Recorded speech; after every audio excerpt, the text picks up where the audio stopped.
আসসালামু আলাইকুম, সবাই কেমন আছেন? আশা করি সবাই অনেক ভালো আছেন। এখন বাজে সকাল 9:30টার উপরে। এখন আমি ঘুরঘুর করতেছি, গোসল করবো। আর আমার এই যে পরনের কাপড়ও ধুইতে হইব, কারণ এটা 3 দিন যাবত আমি পরে রাখছি। আর দেখেন আমার সামনে মাইশা কেমন করতেছে। তুই ঝুলতাছিস কি লেগে? স্কুল বন্ধ দিছে?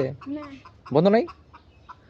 গাইস, দুদিন পরে হচ্ছে গিয়ে এই গাইস, দুদিন পরে আরে ভুলে গেছি। দুদিন পরে নির্বাচন। ও সরি গাইস, 2 দিন পরে নির্বাচন, এই কারণে মানে বেশিরভাগ জিনিস মানে মাইশার আব্বারও ছুটি দিয়ে দিছে। আর আজকে আমাদের লাস্ট দোকানে যাবো, কালকে থেকে বন্ধ। কালকে বন্ধ, তারপরের দিন নির্বাচন, পরের দিন বন্ধ। তো এমনিতে তো রাস্তাঘাটের মধ্যে বাইক নিয়ে যাওয়া মানে একবারে টোটালি অফ আজকে থেকে 10 তারিখ। আর কথা হচ্ছে আজকে আমরা বাইকই নিয়ে যাব। এখন শুনছি আর্মি নাকি নামবো, এখন জানি না কি হইব, আল্লাহই জানে।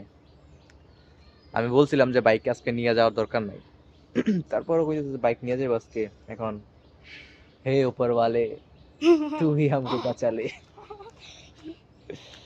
কি কস, বাঁচাইতো না আল্লাহ? আমি জানি। অবশ্যই ইনশাল্লাহ, কিছু তো না ইনশাল্লাহ। তো তোমরা দেখতে থাকো, আজকে কি যদি আর্মি ধরে লাই তাহলে তো মনে করো যে ঠেঙ্গি একটা মারিত পড়তো না, এটা শিওর।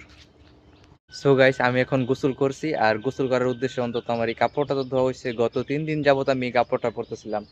আর আজকে দেখো কি বাতাস, কিন্তু আমার একদমই শীত করতেছে না। গোসলের আগ পর্যন্ত আমার শীত করছে, এখন আর শীত করে না। সো গাইস, আমি এখন রেডি হয়ে গেছি একবারে যাওয়ার জন্য। তো দেখি যাওয়া যাক। তো আমি আমার টিফিন বাড়িও নিয়ে নিছি দুপুরে খাবার জন্য। এখানে আমার আর ভাইয়ের খাবার আছে।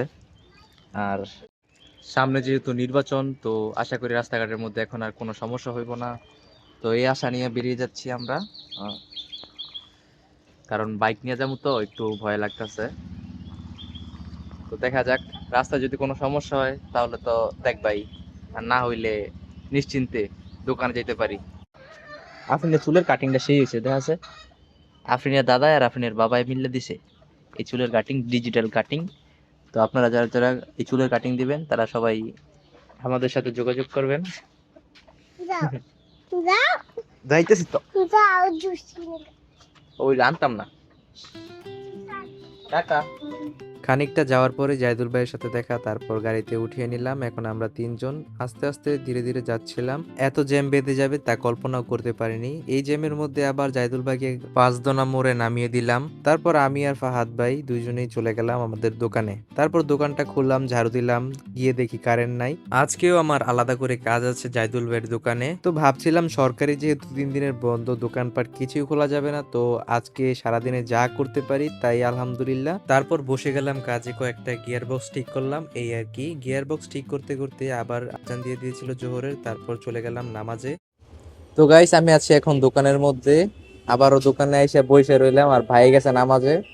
আর ভাই আসলে তারপর দুপুরে খাওয়া দাওয়া করব। আর খাওয়া দাওয়া করার পর আবার চলে যাব ভাই দোকানে, মানে জাইতুল ভাইয়ের দোকানে গিয়ে আবার কাজ আছে ওইখানে, ওইখানে গিয়ে কাজ করব। তো এই হচ্ছে আমার সারাদিনের কাহিনী, এরকমই যায়। গাইস, আমরা আছি এখন রাস্তাতে, বাড়িতে যাইতেছি, কিন্তু যেই জাম, দেখো পুরোটা রাস্তা জুড়ে জাম। তো বাইরে পাঠাই দিছি, আর আমি আর জাইতুল ভাই আছি, হাইটে হেঁটে যাইতেছি। আমি কই যাতাম না দড়ির মাথা। সত্যি কথা বলতে আমি পুরো সকালটা এইটা ভেবে ভয়ে ভয়ে ছিলাম যদি রাস্তাঘাটে কোনো সমস্যা হয় যে নির্বাচনের সময়, আর সারাদিন এইটা ভেবে ভয়ে ছিলাম যদি রাতে আসার সময় কোনো দুর্ঘটনা ঘটে। সো ফাইনালি বাড়িতে চলে আসলাম, আর কোনো ঝামেলা ছাড়াই, যেটা ভাবছিলাম তেমন কোনো ঝামেলাই হয় নাই আজকে। হ্যাঁ, কই অন্য আইতেছি না, আজকে আরো আগে গায়ে পড়ছি। আর দিন এই 9টায়, আজকে আইছি 8টায়। আজকে রাইতে তো কয়টাতে বন্ধ? 12টাতে, রাত 12টাতে গাড়ি ঘোড়া বন্ধ, মানে হুন্ডার আর কি, বাইক। এই ভালো কথা, এগুলোই তো ভালো কথা। এই সুন্দর কথা না। আরে হ, সবাই তো তুই কয়। উপরে আদিকে দিবা। হায় হায়। দাদা বোতলে ভরে যাবো কা? হ্যাঁ, তাহলে তুমি বসে দি, পরনি। আর ফায়দা নাই না। চলো না, দাদা হলো তো হলো, দাদা দুঃখ পাইব। হ্যাঁ, ফোড়া দিবাচ্ছি হাই এনে হাই বাইকে দিব সবাই কি তুমি দাদার কোনো চারবা তাইলে বেশি আর মাইঙ্গো না গাইস আজকে আসার সময় এত জাম, যার কারণে রাস্তার সাইডে দিয়ে পর্যন্ত গাড়ি চলছে, আর বাইক নিয়ে আসা অনেক টাফ হয়ে গেছে, যার কারণে আমরা 1 কিলোমিটার আমি আর জাইদুল ভাই হাইটে আইছি। আর বাইরে ডাইরেক্ট মানে গাড়ি নিয়ে কোনো রকম গিয়া মানে ফোনের উপরে ফোন দিতেছে, আমরা তো হাঁটার উপরেই ফোন ধরমু, যে ফোন যে আসছে আমরা জানি না। তারপর বাইরের লোকে দেখা হয়েছে, তারপর কইতেছে যে এতগুলা ফোন দিলাম কই তোরা। পরে ফোন ধরে দেখি যে ফোন দিয়া লাইছে কয়েকটা।